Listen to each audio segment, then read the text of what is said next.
प्रत्येक युद्धजन्य परिस्थितीमध्ये भारताने आपली भूमिका ठामपणे मांडली.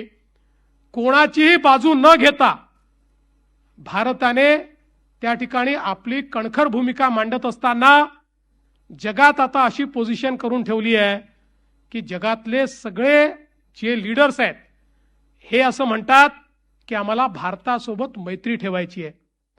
कालच आपण ट्रम्प यांचं भाषण ऐकलं असेल. ते म्हणाले भारत आमचा मित्र आहे, भारताला जे पाहिजे ते देण्याकरता आम्ही तयार आहोत.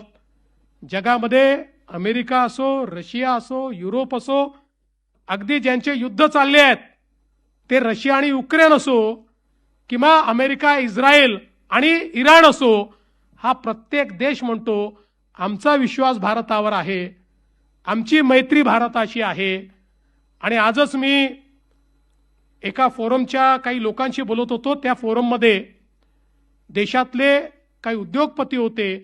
ते सगळे उद्योगपती म्हणत होते की आज उद्या जेव्हाही हा वॉर समाप्त होईल त्यावेळी भारत इतक्या युनिक पोझिशनमध्ये आहे. भारताने या सगळ्या परिस्थितीमध्ये जी भूमिका घेतलेली आहे त्या भूमिकेमुळे आता एकदा वॉर जेव्हा स्टॉप होईल त्यानंतरचा जो काही इकॉनॉमिक राईज आहे त्याच्यामध्ये भारताला अत्यंत प्रमुख भूमिका मिळेल.